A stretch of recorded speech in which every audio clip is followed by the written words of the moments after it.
And welcome back to the Anime Egotists, where we might not be good boys and girls, but our pets sure are. Yep. You got me, Alex, and I'm joined by the man himself. And I'm Richard. That's right. And, you know, we don't talk about death a whole lot on this podcast, I've noticed. Maybe to a fault. We should talk about it more. Yeah, well, you're going to get your wish today, because in anime, people die. It's going to, whether it's somebody you love, somebody you hate, or somebody who you kind of just forgot existed, people are going to die. And whether this is Dragon Ball death, where nothing seems to be actually limiting. I mean, Goku's died at least 3 times, Vegeta's at least twice, and most of the rest of the cast at least once. Yeah. But then and as sad as it gets, there are times where we think, you know, this character probably should have died. This character probably should have bit the dust at some point, whether it's to progress a certain part of the story, whether it's to help another character develop, or if we just simply don't like those characters. Yeah, I mean, there have been some amazing deaths where people sacrifice themselves. The villain could be killed in an amazing way. When death's done in anime, it's usually done really well. Usually. Yeah. But these are the characters who we do feel like probably for one reason or another, probably should have met their end. Now, admittedly, there's 1, maybe 2 characters on my list who did die, but I want to go about it in a way of, that's not how they should have died. This is how they should have died. Yeah, I've got one that I've got pretty much an explanation for each one and how and why I feel they should have died. Right, so I guess we might as well just get into it. But before we begin, like always, I like to address our subscribers, the people who for some reason decide to listen to us and decide to say, you know, I want to listen to these guys on a regular basis. Not sure why, but we still appreciate it. So I want to give a little bit of love to Master Yoda. Oh. Yeah, you apparently Yoda is a fan of our work. Not really sure why we've never once brought him up before, but I would love to know what anime he's into. But otherwise, thank you for the support. Yes, thank you so much. We really do appreciate it. Of course. So I guess it's just time to rip the Band-Aid off. Might Guy. Yes. Look, I love Might Guy. I love everything he stands for. I love how he basically helps Lee get over his confidence issues and his injuries. I love his rivalry and budding friendship with Kakashi. I love his fight with Madara. But how the hell is he still alive? Like, after fighting Madara and going all 8 gates, and because we've been hearing over the course of the series, once you unlock all 8 gates, you're a monster. You're incredible. You're pretty much indestructible until it runs out.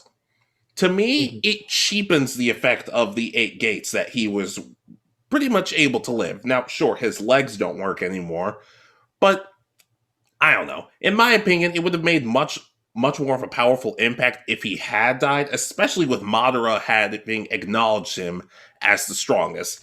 And there's another reason that I could get into, but I'm going to save that for next time. Yeah. If they had kept Madara the big bad, can you imagine just how much the story would have been changed? Like the last season or whatever it was, just being called the Might Guy show because it's just him fighting Madara to the death. Works for me. Not to mention, his death would have given some purpose to Lee's character, because even though he would have been sad about it, he would have seen how strong Might Guy would have gotten, and he would have strived to be even stronger than that, because Lee wouldn't have been satisfied with that. It could have given him some... Maybe in one of the Naruto movies, it could have given Lee some more purpose, or in Boruto. But sadly, as we all know, Lee was good for the first few arcs, and just given nothing to do afterwards.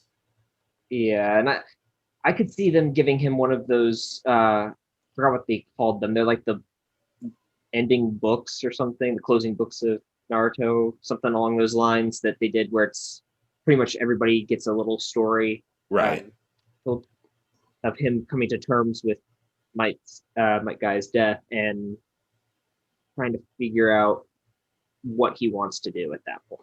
Yeah, and don't get me wrong, I love my guy, and it's cool that he's able to live, but just when you think about it, it's all kind of for naught, especially with a lot of stuff that's happening in Boruto. I don't know how many of our favorite past characters are going to be living, but still, though, I think as much as I would have loved my guy to live and just keep doing his own thing like he's doing now, it felt kind of cheap in that moment. And like I said, especially with what I'm going to be talking about next time. Yeah, it's just the fact that he lived in which he even kind of reacts like this is his big sacrifice. He's going to die here in the anime, and I'm assuming the manga, Yeah, it was in the and manga too. because he pretty much tells, if I remember correctly, doesn't he tell Lee not to follow him Yeah. and uh, goes out? So yeah, it really lessens it. I know they're trying to show that Naruto doesn't want to lose anyone else at this point, but still. Heck, they could have brought him back in the end or something like that, and but maybe do a thing where it's like he can't use all eight gates, but like whatever. Anyways, let's move on. I don't like talking about Might Guy dying any more than you do, so let's just move on. All right, so I'm gonna go over one of mine that would involve a major change to the story, and that's Orochimaru. But because this is the confusing part, because he technically died when he faced Sasuke and then was killed officially by uh, Itachi? yeah, when he was living inside of Sasuke. But I'm kind of thinking, imagine if we got a climactic battle where uh, God, what's his name? The guy who worked for him, Kabuto, Kabuto, uh, yeah. uh, managed to get um, Jiraiya's body and resurrect him, and just have Jiraiya off wrecking someone, and Orochimaru has to go. The banter between them in a fight where Orochimaru's fighting to protect the ninja world, and he's having to fight Jiraiya, who was so it's kind of a complete role reversal at this point, even though it's resurrected Jiraiya. Okay, on the one hand, I do like I don't necessarily think Orochimaru getting brought back was necessarily a bad thing, but I will say along those lines, I will say that it would have been nice, like we talked about once, with Jiraiya coming back and him, like Orochimaru and Tsunade have to team up in order to take on reanimated Jiraiya, especially considering when Orochimaru got brought back and he learned about Jiraiya's death, he wasn't like mocking him or anything. Like he was legitimately sad about it, which seemed kind of weird considering all the times he was trying to kill him and everything. It kind of seems like that one. It kind of seems like that one kid in the store who wants the toy, and then the second he gets it, he's like, "I don't want this." I don't know. Orochimaru Yeah, was kind of weird towards the end. yeah. My main thing is, I really thinking back on it, I don't think the Sanin were ever portrayed the best. Orochimaru was shown to be strong, but Tsunade and Jiraiya were never shown to have that much more strength than a regular Jonin at any point in the story. They By that I mean, yes, they survived the battle, but we never even see the battle between them and Hanzo. Um, so yeah, I know that they're technically Kage level, but we never see that very often. I I mean, we think, got Jiraiya's Sage mode once, and that was basically it. yeah, and I mean, Tsunade sacrifices herself and uh, to heal everybody, and again, Orochimaru fights an elderly man. Those are their big moments in the show, unfortunately. So we're told that they're the only survivors of this battle, and they're strong. It's better than all the others. It's like imagine getting to see Jiraiya wiping out an entire legion on his own, and I mean, then To an extent, I feel like this could have tied a little more into the video we did a while ago. Characters we would have liked to have seen more from, maybe see more of their battles, maybe see more of them as kids, especially since Orochimaru and Jiraiya, especially as kids, didn't seem to hate each other nearly as much as Naruto and Sasuke sometimes did. Not to mention, and I feel like the point of them in the story was to basically shape their apprentices. Like, if it wasn't for Hmm. Tsunade, Sakura would not have gotten as strong as she did. Same for Naruto, and Naruto also kind of got mentored by Jiraiya in a way, kind of like a grandfather and a grandson. Yeah. And Orochimaru basically helped corrupt Sasuke and then save the world down the line. So I would have, and I do see what you mean in a sense, but I don't know if I can fully subscribe to that. Just because I feel like Orochimaru, for the most part, was done relatively well. Now, the fact that everybody just sort of forgave him and just like, hey, we're going to keep our eyes on you, that's a little weird. Plus, I'd like to see more of the Sound Village. That had a lot more potential than they seemingly gave it.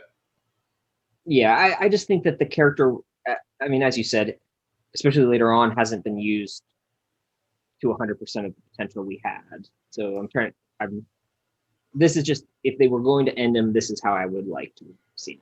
Yeah. So my next one. Go ahead.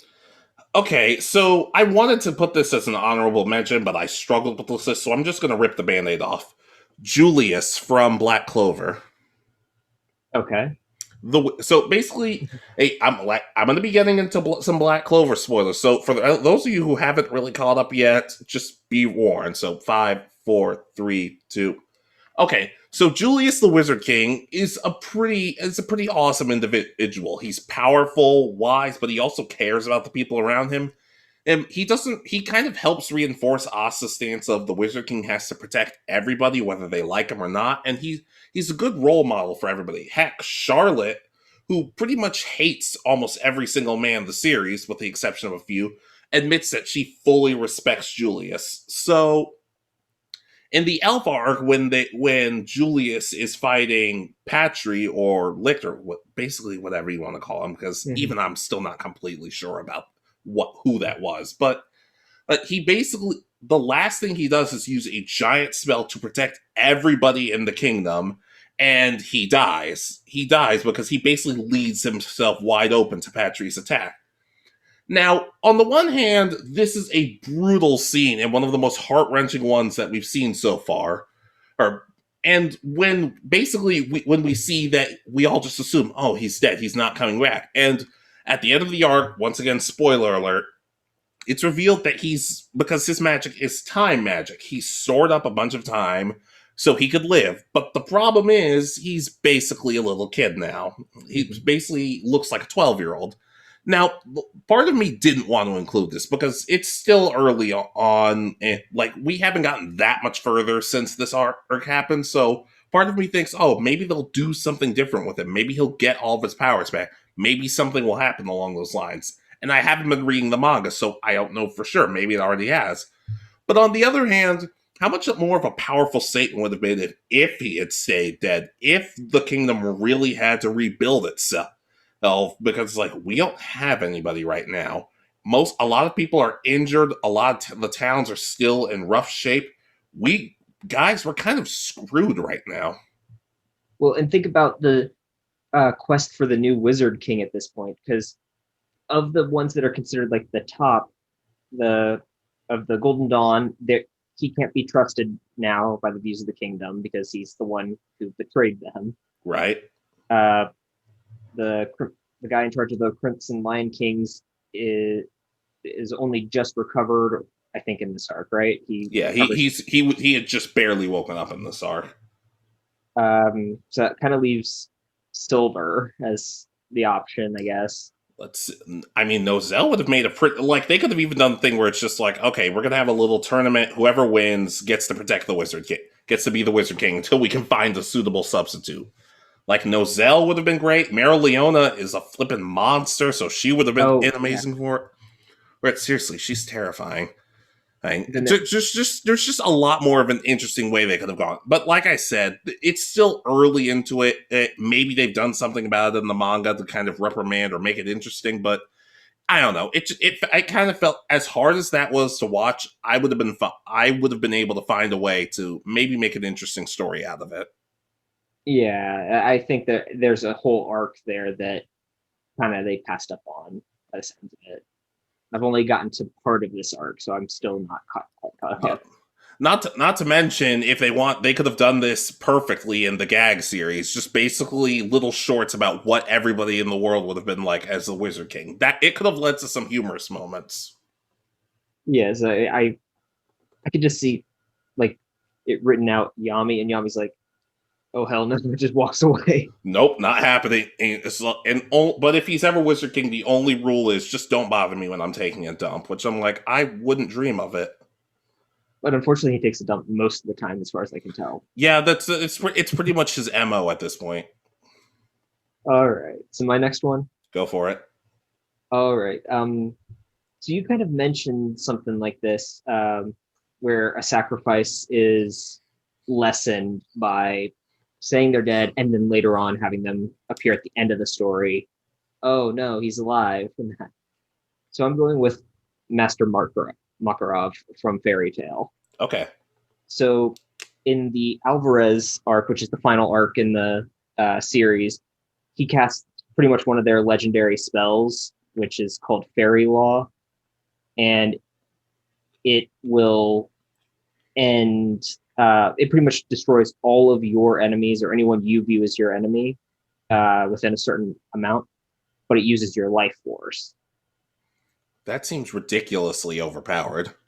It is. So he uses this and pretty much wipes out the army, and he's just standing there because this is kind of the hand sign that he does for it, and he's pretty much looks white as a sheet. He's obviously supposed to be dead. All of the people who are kind of side characters are crying. And then there's this moment between where the main character Natsu and Gray, his kind of rival in the guild, are fighting because of slightly different beliefs, and Natsu's under control of his brother. I would have to explain the whole series for that part. And their teammate Urza interrupts the fight and gets injured, and she's like, "Can't you sense that he's gone?" And all this. He sacrificed herself, and you two are fighting like kids. And that wakes both of them up. They have a moment, move on. Well, at the end of the series, or at the end of the war, he's wheeled up in a wheelchair and he's alive. Yeah. So his sacrifice really should have been permanent in my mind. So is he like their, as someone who doesn't really follow Fairy Tale, is he like their leader per se? Is he like the head of something? Yeah, he's the head of the guild. He's one of the strongest wizards involved in this. Okay, yeah, because that makes it even more infuriating, because it's just like, hey, because it at first glance it kind of just feels like, hey, I know that I tried to sacrifice myself, and I'm the one who I helped save the day, and I should be passing it down to the younger people to take over. But it's just like, no, I'm gonna stick around and stay in the way. If that's not America, I don't know what is. Yeah,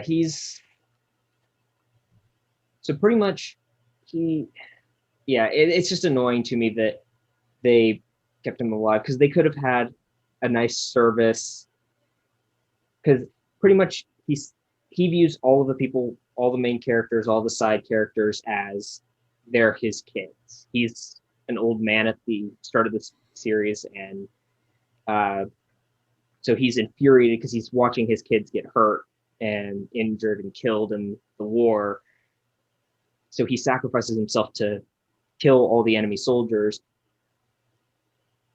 And like, I mean, if I remember correctly, you go through and you see all the kids crying, all the members of the guild crying, because they know he sacrificed himself for them to save his children. He's pretty much acting as a parent at this point to save them. So you're saying you don't like when somebody seems like they're dead only to just come back alive, just pretty much undoing everything. if it's done well, but literally the episode he comes back is the final episode. So if there was something to actually for him to actually do, then maybe they could rectify it, explain why. But all they do is, oh, he's alive. Okay, end scene, and then end of the series. There's nothing more. That sounds like an anime cliche that you don't like very much. That's what it sounds like to me. Adding that to a list. All right. Anyways, so that's it. That's all. Yeah. I guess I just have to co-sign. Hey, but I guess I'm gonna head into this one because it's basically the same thing. Morgana from Persona 5. Okay. All right. Once again, if you haven't played Persona 5, I'm sorry, but I'm just gonna get this spoiler out of the way. So at the end of the game, if you've done everything right, which you better have the Phantom Thieves have pretty much saved the world. There's not a whole lot for them to do right now. So once they've saved the world, they've beaten the big bad. Morgana, their god, to some extent, who was born in the metaverse, basically says, as our adventure is over, we've done everything we can do. And he kind of fades off, like I said, back into the metaverse. And while not necessarily a death, it might as well be one. So this kind of goes into my problem of we've already had a couple of close encounters with the Phantom Thieves where we thought Ryuji had died and we were all horrified by it, and now it happened with Sojiro for a second, and now it's happening with Morgana, and every single time they popped back in like, oh no, I'm completely fine. It especially felt weird for Morgana because there wasn't really a whole lot for him to do afterwards. The story was over. He already had an arc where he accepted, I'm not a human. I'm not like you guys, but I am still a part of it. But I do realize I have self-worth. That was kind of the way to end his arc, only for him to come back for him to come back like 2 minutes later and just be like, "Oh, hey guys, I'm fine." Now I know several months had passed at that point, but it felt weird. It felt like a cop out of, because to me, if you were going to do that, why even tease the fact that he was leaving in the first place, or that he was dying? Just let him stay. Don't go through that. The audience had been through enough at that point. It just felt cheap. Yeah, I never got to this point in the game. I keep thinking, I should buy the game. I'm kind of interested in playing all the way through, but I mean, based on what I know about the characters, I have to co-sign on it. Yeah, I don't know. It just felt weird.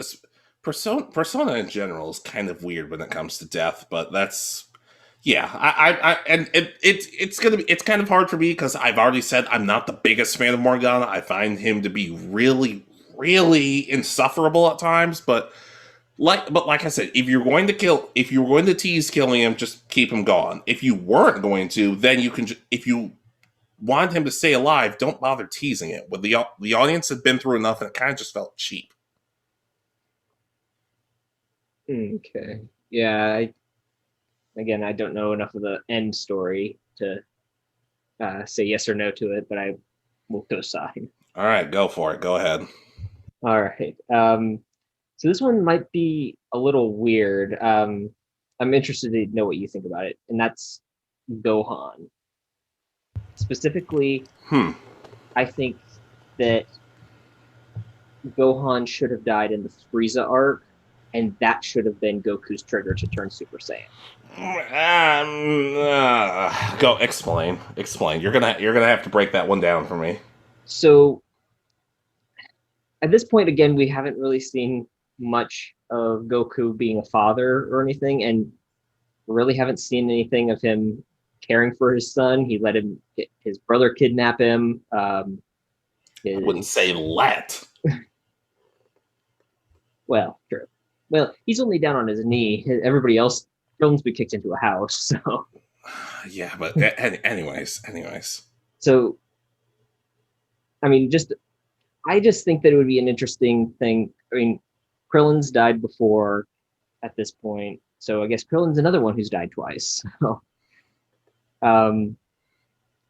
but just the amount of, imagine if that had been the amount of rage, where the rage came from, watching his own son get killed by a space tyrant. He might have gone on Super Saiyan 3 at that point. I don't know. I guess part of the thing for me is It's the thing about the reason like I do agree that he probably would have been more upset over Gohan dying than Krillin dying, which makes sense. It's his own damn son. At the Hmm. same time, though, part of the beauty of Super Saiyan is when everybody considers Saiyans these uncontrollable monsters and everything. But when Goku transforms for the first time, he tells Gohan, "Get out of here, get out!" Like he has that much self restraint to kind of understand, look, I'm strong enough to take Frieza, but if these guys get in the way, they might die. So he kind of understands, if I have to die fighting Frieza, so be it. But he has the willpower to tell them to get out of there. So I don't. If you had said at another point in the story, then maybe I would have co-signed onto that. But I don't know if I don't know if the difference would have been worth it. Yeah, I can understand it. This one's just kind of. I would like to see like an alternate universe where that's the trigger kind of thing. I don't know if it's something I would want permanently changed, but just kind of an. I think it would make it interesting. Not to mention, forget Goku. Frieza would have to deal with Chi Chi, and she would have killed him. If something had happened to Gohan, she would have been able to kill him. Yeah, you think Super Saiyan God, Super Saiyan, or whatever it is now that they have is scary? Yeah, that would be really scary. Yeah, if anything, I kind of feel like the Boo saga might have been the better place to like just actually kill Gohan, even though they kind of did when the Earth exploded and everything. But that was such a weird moment. It's like, oh, I'm just gonna blow up the Earth, and it's like, all right, 2 minutes later, let's bring everybody back.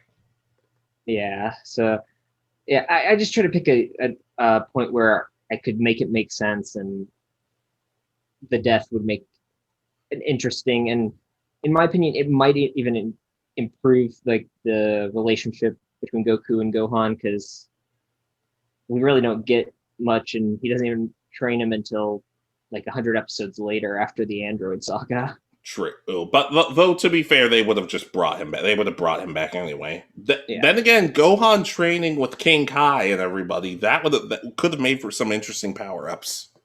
Plus, I could see okay, once they resurrect him, Chi Chi insisting that Goku train Gohan to make sure he won't die in battle again if he ever has to go to battle again. At the same time, though, Goku realizing, look, dude, if you want to study, go for it. But, I was about to make the joke and say it's your life and you only have one, but I'm like, it's Dragon Ball. We all know that's not true. They have like four. They each have like 6 lives. So I'll have more than that, I think now, but Yeah. Anyway, okay. So my next one. go ahead. This is one of those characters who I felt like as well as good of a job as this character's death meant in the end, I kind of feel like it should have happened earlier. Atem from Yu-Gi-Oh. Okay. Okay, so we've talked before. We don't really like the Seal of Orichalcos arc. Hmm. We don't really like it, especially the whole Atem or slash the Pharaoh using the Seal of Orichalcos when he really didn't even need to. We've been over that. Uh, Now, to me, I would have instead of having Yugi sacrifice himself, I would have had Atem sacrifice himself and basically like be part of the wall. Whatever the villain's name was, I'm blanking out on it right now. Oh God, yeah. I can only picture the little Karibo abridged Darts, version. Yes, darts. there you That's go. that's what his name. Darts. Okay. Hey, so you could have had that and have the gang kind of freak out like we lost the Pharaoh. The Pharaoh himself couldn't beat these guys, even though once again he didn't need to use the seal. You could have had Yugi kind of step up and kind of take the leadership role because, as people point out, the Pharaoh is winning these duels. You're not doing jack at this point. It would have been a nice kind of way to tie up to maybe build Yugi's confidence. And also, since we kind of see Yugi and the Pharaoh later in we kind of see that they both kind of have different decks. It would have Hmm. been nice to see how the play style of Yugi has changed from episode 1 up until now. You could have him be the hero of the arc, and him and Atem. I almost said Yami. You could have had them kind of reconcile towards the end. Plus, it would have been a lot much better of a build up for Yugi to have done something, especially at the end of season 5, where they have their ceremonial duel. Yeah, it would have even been kind of interesting to if okay, so we get rid of the Seal Forward Calcos arc. So there's still a season 5, but the original season 5 is Switch. So the new season is Yugi figuring out if he can still be the king of games on his own. Yeah. Now granted, in my universe, this would have been slightly different because once, as I've spoken before, Yugi slash Atem would never have won Battle City. It would have been won by Joey, but we've talked about that before. But like I said, Atem dying earlier and maybe even coming back at some point, only to die again and permanently, it would have led to a nice moment with a nice arc of Yugi overcoming this. Not to mention in the Dark Side of Dimensions movie, I think it would have been better if Atem had stayed dead, so Yugi himself could have saved the day while thinking about his friends and the strength they give him, rather than Atem coming back and be like, "Hey, I see you're struggling, so I'll just fix everything like I always do." King of games, bitch. I would have been fine with him coming back if he'd like appeared in the crowd where because aren't most of the people disappearing? Yeah. Yeah. So him appear in his shadow form and uh him just give Yugi a thumbs up off to the side, and that's and Yugi wins the battle on his own. Yeah, basically that. Dark Side of Dimensions was kind of a weird movie, but we can talk about that another time. All right, so do you agree, disagree before you want to move on?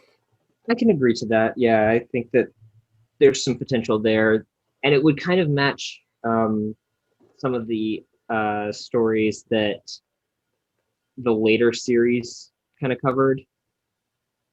More like I know 5Ds is darker than the Oh, original series by a oh good bit. yeah.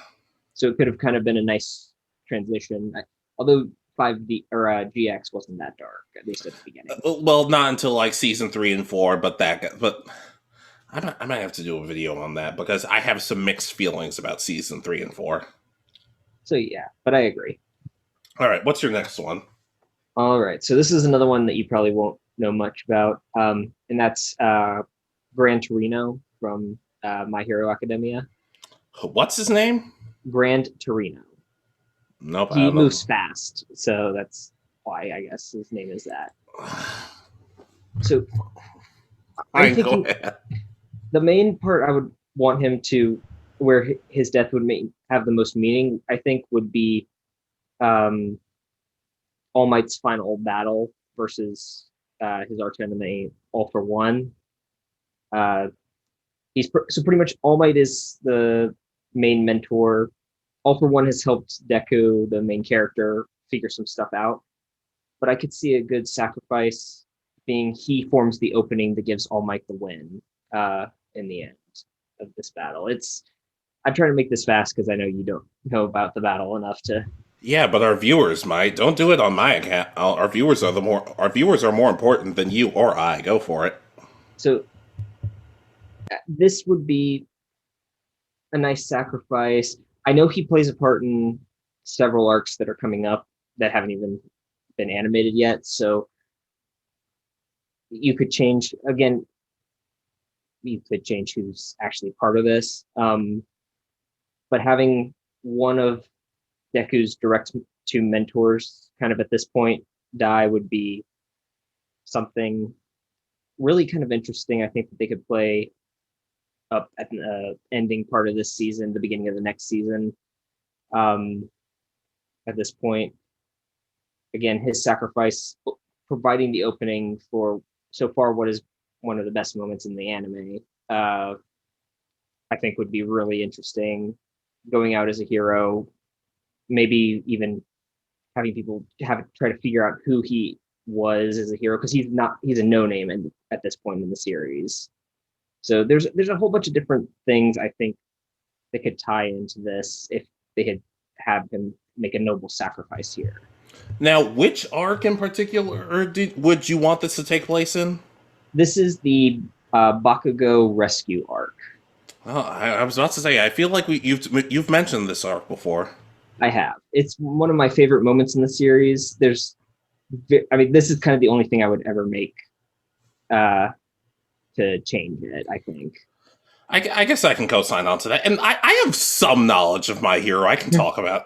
It, like for example, yeah, that trash Bakugo X Ochako, whatever her name is, ship.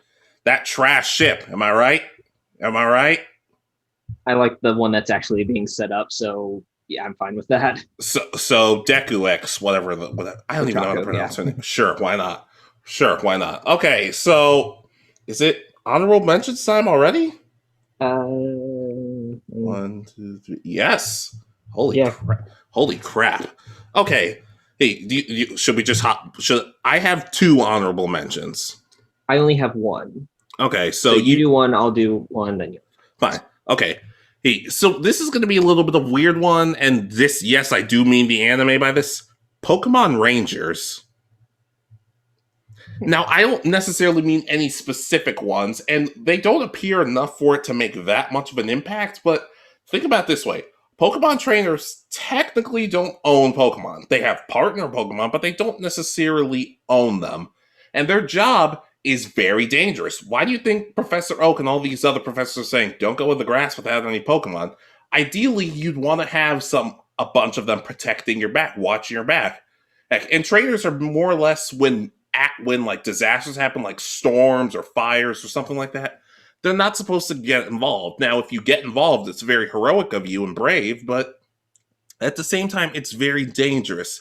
So, for me, I think for certain aspects of the Pokemon series, if they ever want to go a slightly darker route, I know as much as you would love to have this story about Pokemon Wars and all this other stuff with your best buddy, Lieutenant Surge.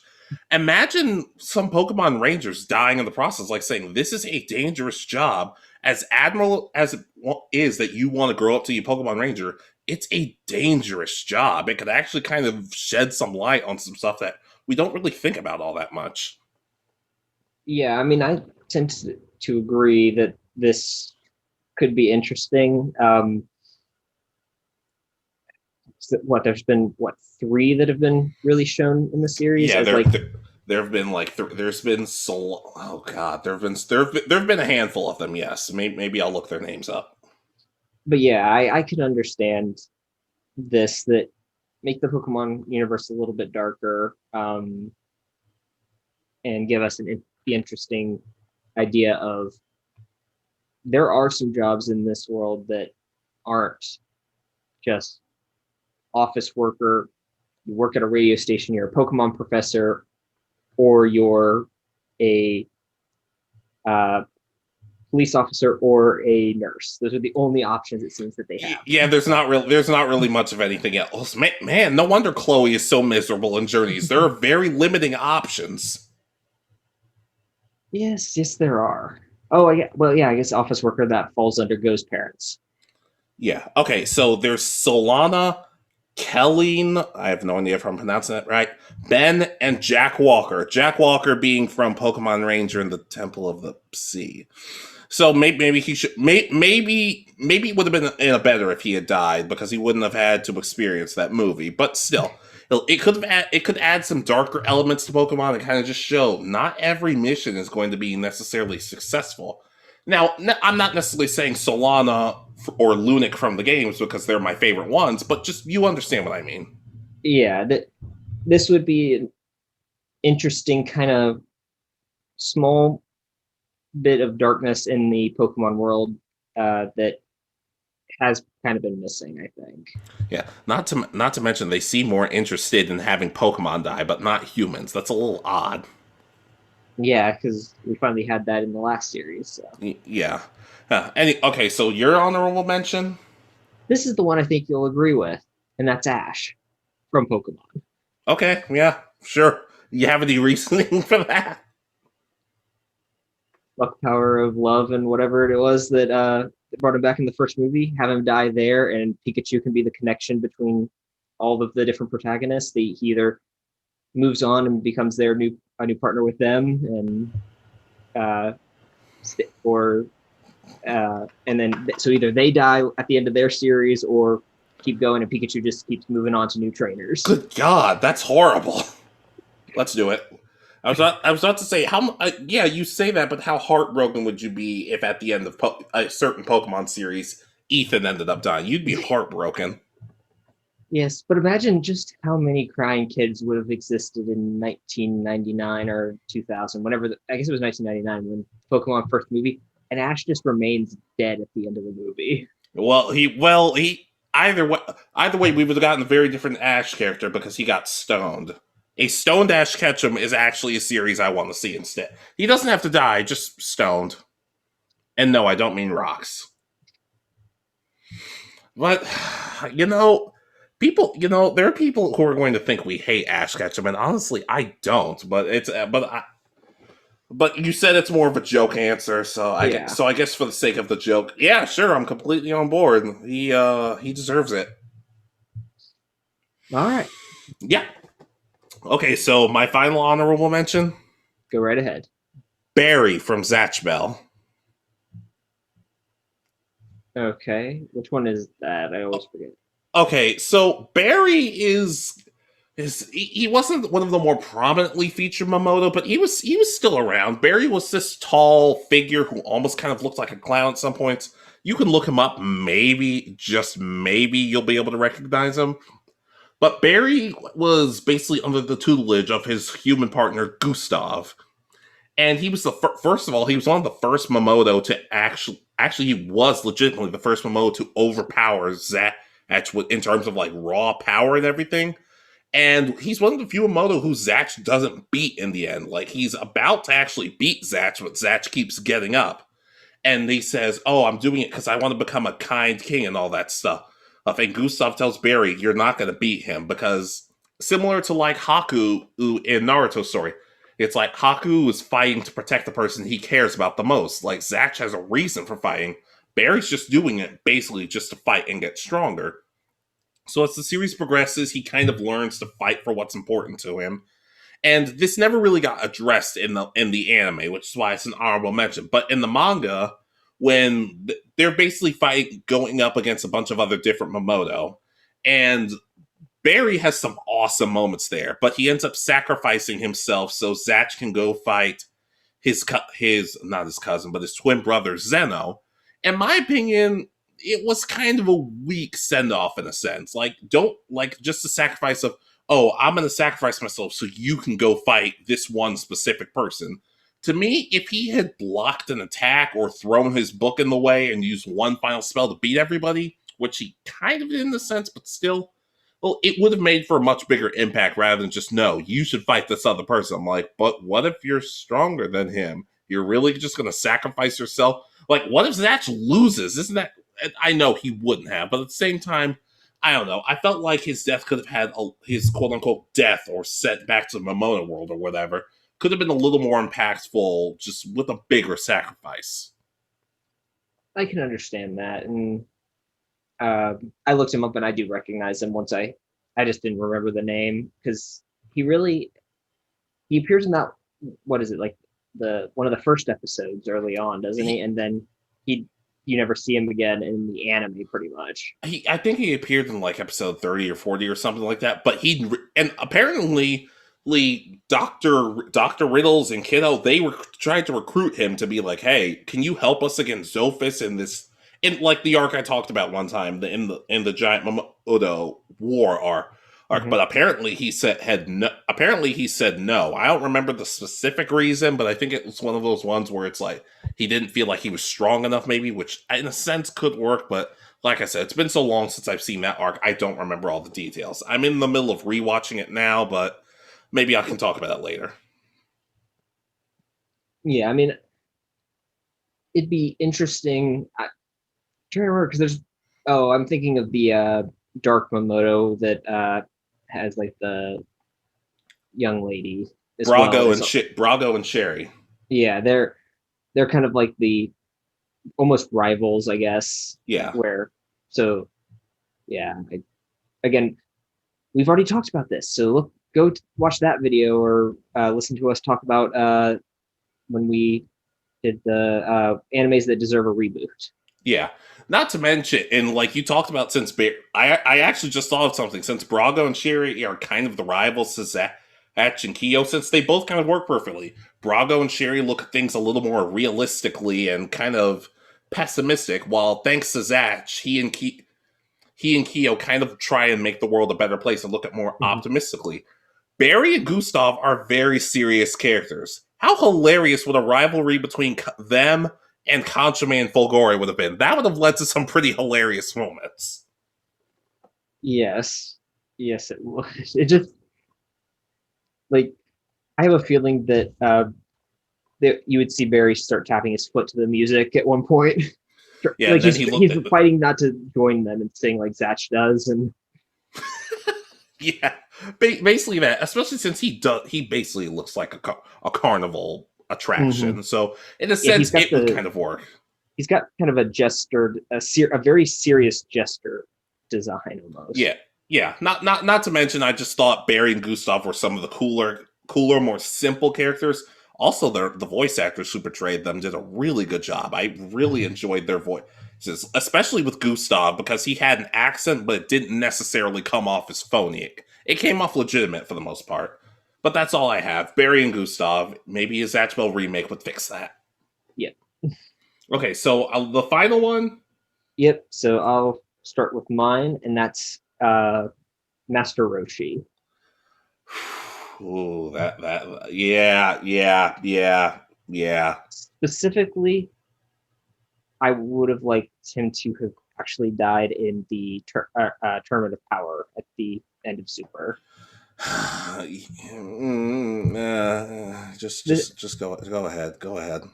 so I think this could have had a lot of meaning where, okay, he um, again he has his moment where where he's fighting people. He's overcome his kind of major weakness of falling in love or being infatuated with every pretty girl he sees.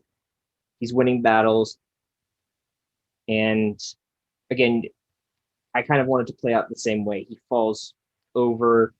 Goku and Krillin rush to his side, uh, but instead of them being able to revive him, the angel comes down and says his body's given out.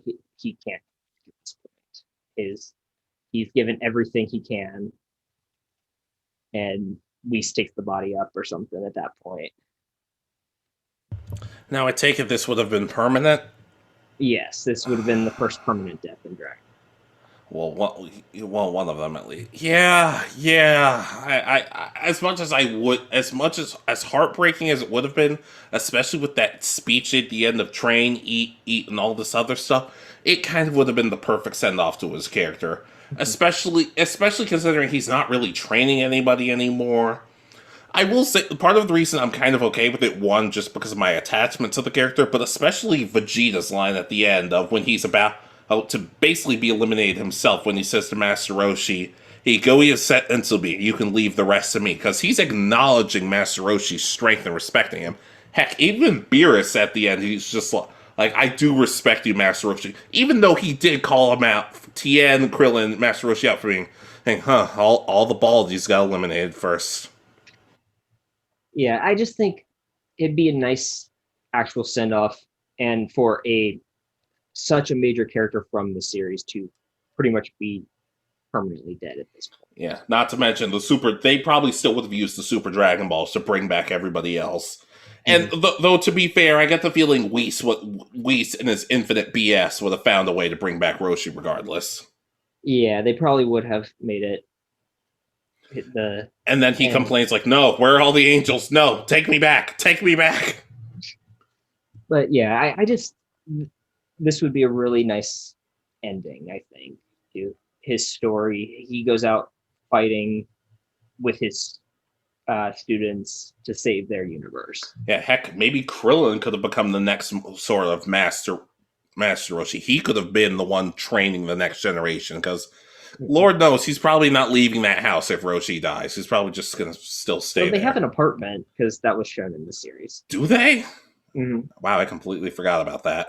Because Anyway, it's in but the beginning part of before this where he's recruiting everybody and he doesn't think he's going to be good enough. yeah, but still, that and plus it could have found a way to keep Krillin somewhat relevant.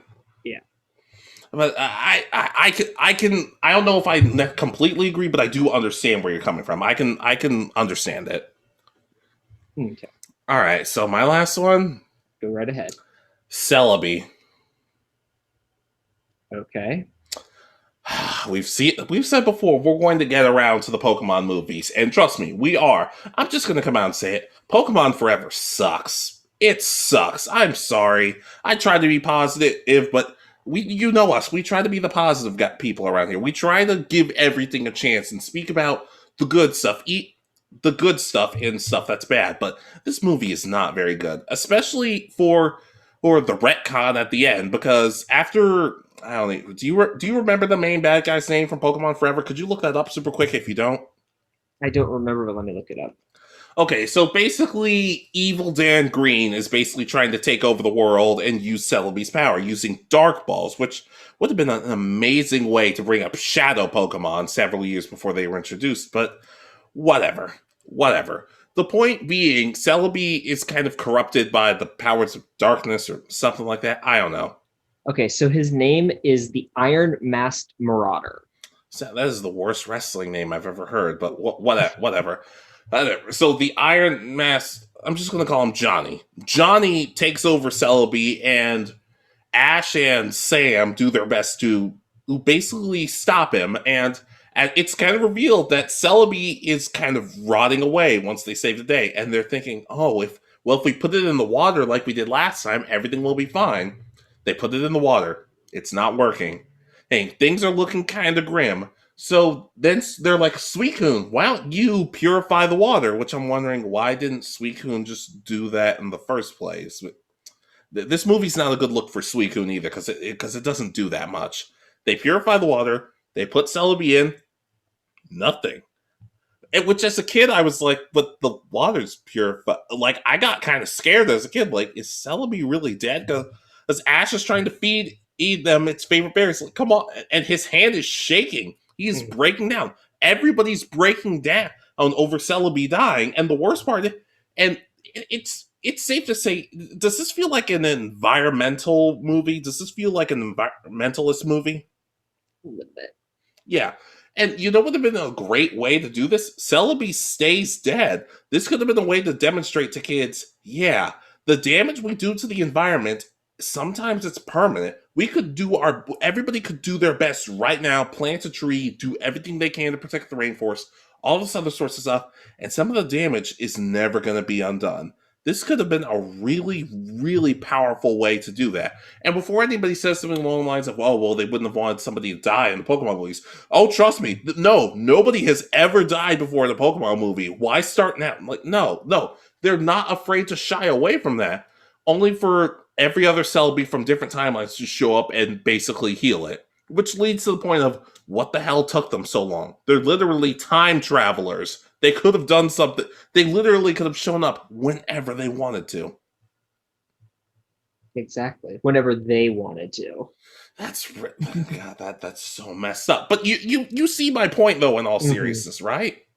Yeah, it feels like they had a message and then copped out at the end, which is, well, I'm not the biggest fan of the big environmental when that's the whole message that a movie is supposed to be having.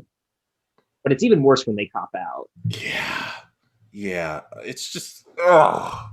So the fact that they bring it back, it's like, and I would even say like this was at a point where the anime could have at that point taken a not a dark turn, not a constant death and stuff, but had darker undertones than it does now. And they did this, and they actually killed off a Pokemon and actually meant it in the last series.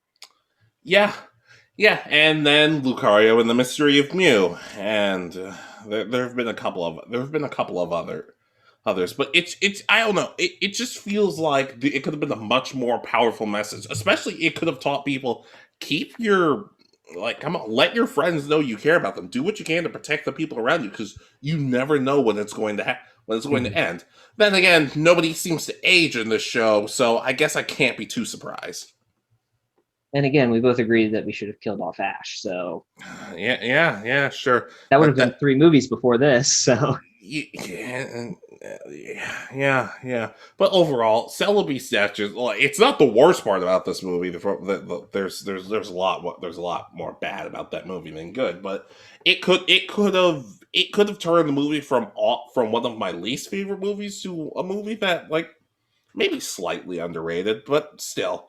Celebi, I'm sorry, I like you and all, but there are literally hundreds of you for legendary Pokemon, so it wouldn't have been that big of a loss. yeah. Anything else? Any? No, I mean, so leave comments down below about which of these characters would you like to have seen die at some point. That kind of sounds bad. Yeah, it does. And don't just pick characters who you don't like. Like actually give us some reason, because if that's the case, this list would have been so much easier. I mean, do you completely disagree with some of our characters? Do you agree with everything? How would you change these deaths? Do you have a unique way for any of our characters already that how they should have died? Let us know down below. Yeah, and we will be doing a list of characters who should have stayed alive, or basically within the next coming weeks, because there are a lot of characters like that. And like I've said before, I'm gonna try not to put a bunch of characters from the same franchise, because that would just get tedious. That could be its own separate video, but I doubt it. Yeah, I mean, we always try to separate it out, because I mean that could be a whole list probably from Naruto and Dragon Ball at different points. Yeah, and like I said, don't just pick characters just to be petty about who you want to die. Like, I could have said Lieutenant Surge, but I just decided against it.